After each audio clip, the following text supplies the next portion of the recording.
Got Ashton Kutcher in love with Mila Kunis on that 70s show. Then they break up for absolutely no reason after he starts hanging out with Diddy. Then he marries Demi Moore, who drained him of all the adrenochrome she can, and apparently he replenished himself by doing inappropriate things with her daughters. Yeah. Wow. Okay, I've got a lot. I can't tell. Can't tell that one either. I mean, I'm like actually cycling through them. There was one moment. So it's not really a party story, but our relationship was really bizarre. So it started over punked because he was like, "Yo, don't punk you me. can't punk me," and I was like, "I don't know what to tell you. Everybody's on the table." He's like, "Not me. I'm off the table." No more. Ashton's organization. Give it up for Ashton Kutcher one time. That's why we here. The whole UN. Malaria no more. You know what I'm saying? Make sure that we also buy some of those t-shirts. It looks like Mila Kunis has finally called it quits with Ashton Kutcher. And the reason isn't something small. His name has now been dragged into the Brittany Murphy unaliving case and some of Diddy's other disturbing scandals. Sources say this has been building up for a while, but now everything is starting to come out. And what's being revealed about Ashton's past is honestly shocking, from his ties to Diddy's infamous parties to the disturbing comments he once made about Hilary Duff when she was just 15. It's all coming back to the surface. People are taking a deep dive. You heard about the reports that Ashton Kutcher, he's worried that Diddy might lie on his friends? You heard about that? But that's what I've been saying. I said, if the federal government wanted somebody more than they want Diddy, if he has some information about some people that they would rather have other than him, he's able to get that information to them. But they gotta want it. They gotta want it. And Ashton Kutcher and him they were real tight. One time me, him, Ashton Kutcher went to a Nets game and we met Jay-Z there. Dive into Ashton Kutcher's history, and let me tell you, it's not a good look. So buckle up, because what I'm about to share with you might completely change the way you see Ashton Kutcher.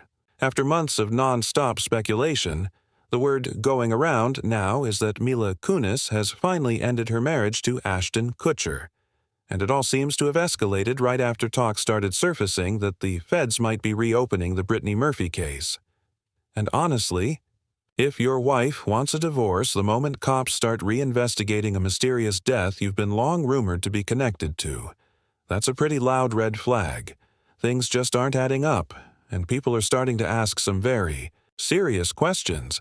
In fact, there's even chatter that Mila might have come across something.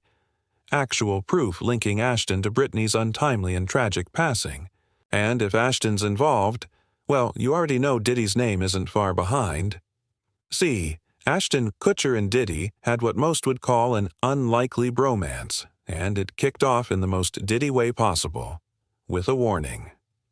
Back in Ashton's MTV Punk days, he had a bright idea, Punk Diddy. But before he could even get the plan moving, Ashton got a call. Not just any call. A direct one from Diddy himself. And this wasn't a friendly heads up. According to Ashton, Diddy basically told him, point blank, drop the idea. Don't even try it. Now, you'd think that kind of threat would end any chance of a friendship. But this is Hollywood. That intense power move? It actually sparked a headline-making friendship that lasted for years. From red carpets to talk shows to exclusive celebrity events. Ashton and Diddy were suddenly everywhere together. And then came the infamous white parties. Diddy's. Legendary, all-white dress code bashes in the Hamptons that had Hollywood royalty scrambling for an invite. Ashton didn't just attend. He hyped them up like they were life-changing. He once told the Mirror that Diddy's parties were basically a bachelor's dream. If you're a single guy, he said, there's probably no better person in the world to hang out with. He admitted, that was 20 years ago. We were having a lot of fun. Around that time, Ashton had just finished filming Just Married, and that's when things between him and Brittany Murphy started to heat up off-screen. The on-screen spark became real-life romance. And by 2003, rumors of an engagement started, swirling after the two were spotted wearing matching rings. But just like that, The whirlwind romance came to a screeching halt. After only 5 months, they split. And then came the twist. Enter Demi Moore. That same exact month, Ashton was already being linked to the Hollywood icon. May 2003 marked the beginning of a new headline-grabbing relationship. And despite their 15-year age gap, Ashton and Demi didn't hold back.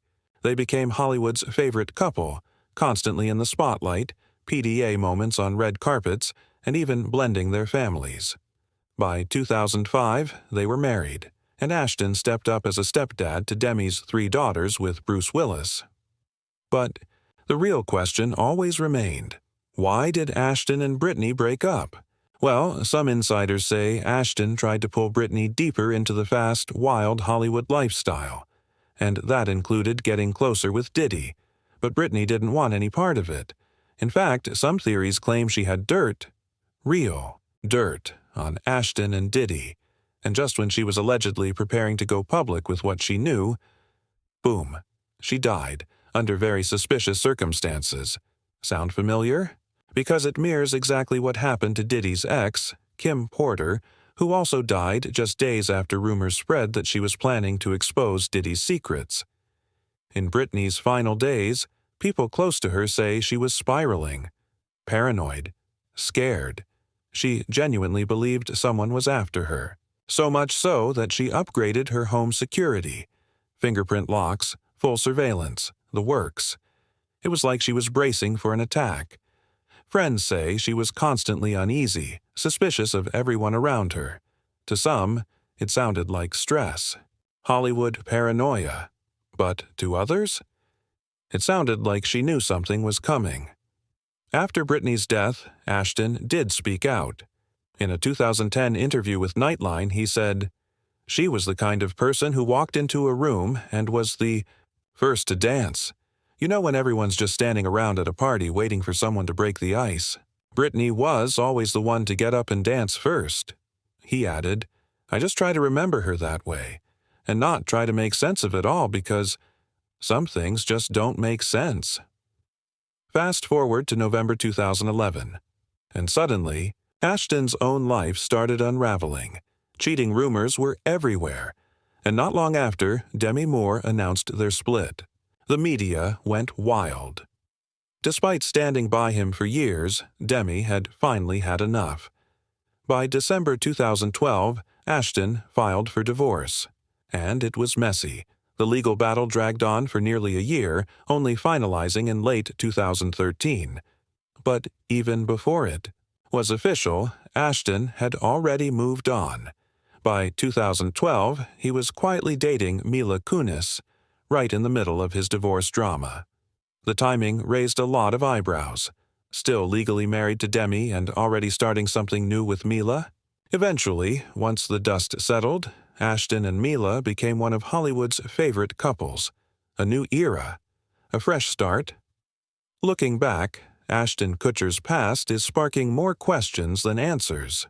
When Diddy was arrested and his controversies hit a boiling point, Ashton didn't just step back quietly, he made a deliberate, clean break. Sources close to the situation claim he went out of his way to cut ties completely, with Mila Kunis reportedly putting her foot down and demanding he end all contact with Diddy. But this wasn't an isolated decision. Ashton has a track record of surrounding himself with problematic figures, and the consequences have been catastrophic. In September 2023, his longtime friend and former That 70s Show co-star Danny Masterson was convicted of R-wording 2 women and sentenced to 32 years to life in prison. What sent shockwaves through social media wasn't just the conviction, but the fact that Ashton and Mila had written glowing character reference letters defending Masterson, describing him as a role model and moral man. This move sparked immediate outrage. Fans couldn't reconcile how the same man who co-founded Thorn, an anti-trafficking organization aimed at protecting vulnerable youth, could stand behind someone convicted of such violent crimes. The backlash was severe, unrelenting, and it forced Ashton and Mila to issue a public apology in a video posted to Instagram. But for many, the apology felt too polished, too late, more like PR cleanup than a sincere reckoning. As Ashton's clean-cut image started unraveling, old footage from his MTV days resurfaced, adding fuel to the fire. In one clip, he jokes about waiting for Hilary Duff to turn 18, lumping her in with the Olsen twins, an overtly predatory comment that might have been brushed off in the early 2000s, but today is seen for what it truly is: dangerous and inappropriate. For a man who built part of his reputation on protecting minors from exploitation, the hypocrisy hit hard. Then there's the unsettling story about his kiss with Mila Kunis on that 70s show when she was just 14 and he was 19. Not only did Mila later admit how uncomfortable the kiss was, but reports revealed it had been part of a bet Ashton made with Masterson, turning an already awkward scene into something even more troubling in hindsight. And that's not where the dark trail ends. In 2001, Ashton was dating 22-year-old fashion student Ashley Ellerin when she was brutally murdered in her home, stabbed 47 times by serial killer Michael Gargiulo, later dubbed the Hollywood Ripper. Ashton later testified in the trial, recalling how he showed up at Ashley's house that night, saw what he thought was spilled wine on the floor, and left when she didn't answer the door. Though he was never suspected of involvement, the story added yet another eerie connection to a growing list of disturbing events tied to his past: relationships, friendships, and moments that now look far more sinister under scrutiny. When you step back and look at the bigger picture, the pattern is deeply unsettling. Defending a convicted rapist, joking about underage girls becoming legal, kissing a minor on a dare, attending parties thrown by now-disgraced Hollywood elites, and being tangentially connected to a brutal murder. Whether it's bad judgment, blind loyalty, or something more deliberate, Ashton Kutcher's legacy is no longer just about sitcom stardom or tech entrepreneurship. It's about contradiction. It's about how a man who once testified before Congress to protect the vulnerable is now facing a public reckoning that questions how much of his activism was real, and how much of it was just a carefully crafted facade. At this point, many are wondering, was Ashton just another Hollywood figure hiding behind a mask? Or is there a far darker truth we've been ignoring all along?